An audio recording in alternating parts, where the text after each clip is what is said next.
मैं प्रोफेसर आलोक कुमार राय, कुलपति लखनऊ विश्वविद्यालय, लखनऊ विश्वविद्यालय के 66वें दीक्षांत समारोह के इस पुनीत एवं गरिमामय अवसर पर लखनऊ विश्वविद्यालय की कुलाधिपति एवं उत्तर प्रदेश की राज्यपाल श्रीमती आनंदीबेन पटेल और उनके सतत ऊर्जावान ममतामयी व्यक्तित्व का हृदय से स्वागत एवं अभिनंदन करता हूं।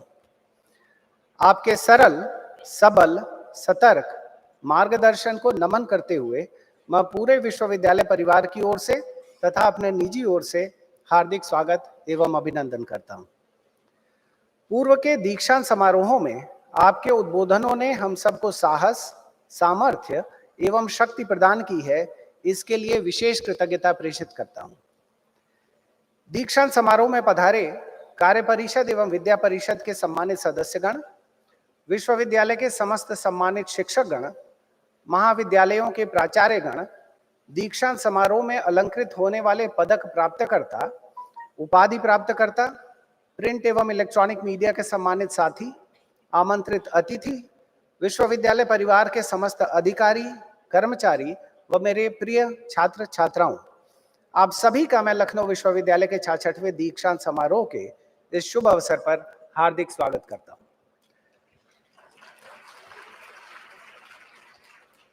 मैं स्वागत करना चाहता हूं हमारे विशिष्ट अतिथि, उत्तर प्रदेश राज्य की उच्च शिक्षा राज्य मंत्री मैडम रजनी तिवारी जी का, जिनका सरल सहज व्यक्तित्व विद्या ददाति विनयम का प्रत्यक्ष प्रमाण है।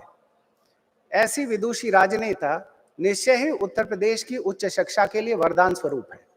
लखनऊ विश्वविद्यालय के प्रति आपने सदैव अपने अनुराग का प्रकटीकरण प्रमुखता से किया। आपका हार्दिक अभिनंदन मैडम। दीक्षांत समारोह के मुख्य अतिथि पद्मश्री प्रोफेसर बलराम भार्गव जी का भी मैं हृदय से स्वागत और अभिनंदन करता हूं। आपका स्वास्थ्य सेवा के क्षेत्र में विश्व पटल पर एक शीर्ष हस्ताक्षर है। आप Indian council of medical research के डायरेक्टर जनरल रहे हैं। महामारी काल में आपदा प्रबंधन के क्षेत्र में आपके योगदान को संपूर्ण विश्व संस्थाओं ने स्वीकारा। रिकॉर्ड समय में भारतीय कोविड-19 वैक्सीन कोवैक्सीन के विकास में आपकी भूमिका रही। 2018 से 20 में जीका व नीपा महामारी के प्रबंधन में भी आपका योगदान अतुलनीय रहा।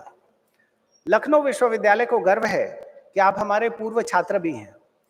आपने अपनी MBBS, MD व DM की उपाधियां लखनऊ विश्वविद्यालय के तत्कालीन KGMC से प्राप्त की। आपका आगमन एवं आपका उद्बोधन हमारे समस्त उपाधि व पदक प्राप्तकर्ताओं के लिए प्रेरणादायक होगा। जैसा हमारी महामहिम हमेशा कहती हैं छात्रों से संवाद में कि आप ऐसा कुछ कर गुजरें कि आपकी संस्था ही आपको मुख्य अतिथि बनाए। आपकी उपस्थिति निश्चय ही एक बड़ा प्रेरणादायी स्रोत होगा हमारे छात्रों के लिए।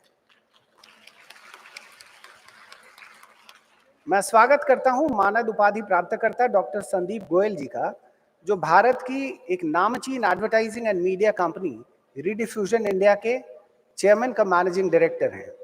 आप जी ग्रुप के CEO तथा डेंसो इंडिया के चेयरमैन भी रहे। आप पूरे राष्ट्र में अर्थ और व्यापार जगत में अपने कॉलम्स और आर्टिकल के माध्यम से भी जाने पहचाने जाते हैं। आपकी बहुमुखी प्रतिभा व योगदान को नमन है। डॉक्टर गोयल पंजाब राज्य के CSR अथॉरिटी के चीफ एग्जीक्यूटिव ऑफिसर भी रहे तथा ease of doing business task force के प्रमुख भी रहे। डॉक्टर गोयल की संस्था के साथ मिलकर लखनऊ विश्वविद्यालय ने भारत लैब की स्थापना भी की है, जिसकी 2 रिपोर्ट्स पब्लिश हो चुकी हैं। आपकी उपस्थिति हमारे विद्यार्थियों के लिए अत्यंत प्रेरणादायी होगी।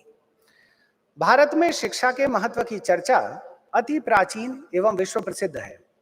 भारतीय मनीषा के अद्भुत अवदानों पर राष्ट्रीय शिक्षा नीति ने पुनः हम सबका ध्यानाकर्षण किया। भारत में विद्या का महत्व सदा स्वीकृत रहा।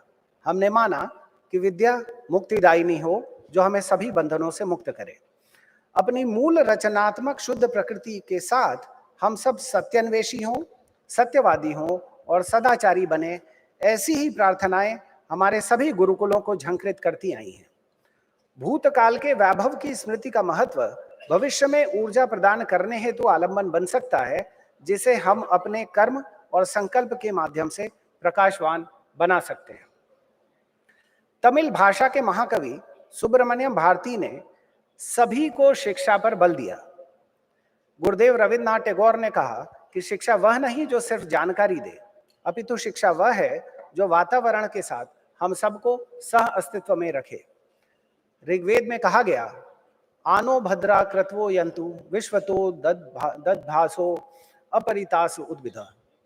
कल्याणकारी, न दबने वाली, पराभूत न होने वाले, उच्चता को पहुंचाने वाले विचार सभी ओर से हमारे पास आए। भारत की G20 की अध्यक्षता के 365 दिन पूरे होने पर माननीय प्रधानमंत्री श्री नरेंद्र मोदी जी के 4 शब्दों का उल्लेख मैं करना चाहता हूं।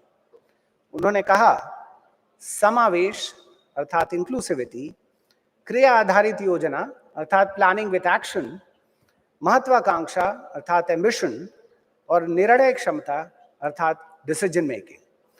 कुलाधिपति महोदया के मार्गदर्शन में लखनऊ विश्वविद्यालय की उल्लेखनीय एवं त्वरित प्रगति के मूल में भी हम सब ने इसी अवधारणा को केंद्र में रखा। हम सब के लिए यह हर्ष और गौरव का विषय है कि इस विश्वविद्यालय की अनेक राष्ट्रीय एवं वैश्विक उपलब्धियों के साथ अब हम यूजीसी द्वारा कैटेगरी 1 यूनिवर्सिटी के रूप में भी स्वीकृत हुए हैं, जिससे विश्वविद्यालय की स्वायत्तता के नए आयाम खुले हैं। यह माननीय कुलाधिपति महोदया के नेतृत्व मार्गदर्शन का प्रतिफल है। माननीय के ऐसे अद्भुत नेतृत्व के लिए ही रश्मि रथी में दिनकर जी ने कहा था, अतुलित यश क्रेता कौन हुआ, नवधर्म प्रणेता कौन हुआ, जिसने न कभी आराम किया, विघ्नों में रहकर काम किया। यह उपलब्धि विश्वविद्यालय के हमारे सभी सहयोगियों की कर्मठता, अनुशासित प्रगति एवं नवाचार द्वारा प्रदत्त उपलब्धियों के प्रकाश में यूजीसी द्वारा प्रदत्त विश्वास की औपचारिक स्वीकृति है। संपूर्ण विश्वविद्यालय परिवार को, जिन्होंने हर परिस्थिति में सतत संघर्ष किया ताकि विश्वविद्यालय उच्चतम मानक स्थापित कर सके, को मैं इन पंक्तियों से बधाई देना चाहता हूं। राह की धूप बहुत काम आई, छांव होती तो सो गए होते। कुलाधिपति महोदया ने संस्थाओं को सामाजिक दायित्वों के प्रति सचेत करते हुए बताया कि संस्थाएं जब तक समाज से नहीं जुड़ेंगी तब तक वह अपनी सार्थक एवं सम्यक उपादेयता स्थापित न कर पाएंगी। विगत कुछ वर्षों में विश्वविद्यालय के प्रयासों के 2 मुख्य बिंदु रहे।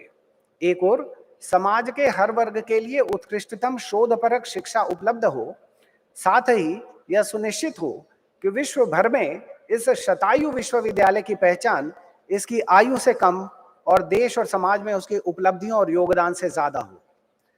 विश्वविद्यालय में हम सबको इस बात का आभास है कि लखनऊ विश्वविद्यालय आत्ममुग्धता के भाव में नहीं रह सकता।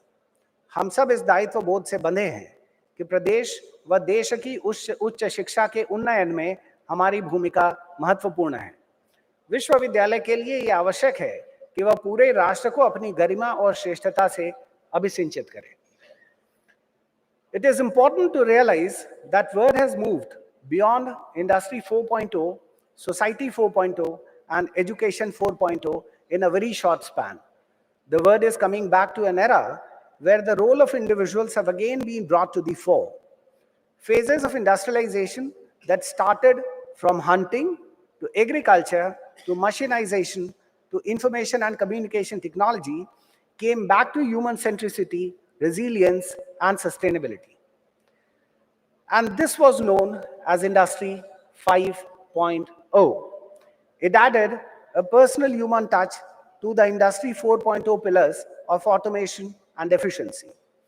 Similarly, Society 5.0 called for a human-centered society that balances economic advancement with the resolution of social problems by a system that highly integrates cyberspace and physical space, a knowledge-intensive society and a data-driven society.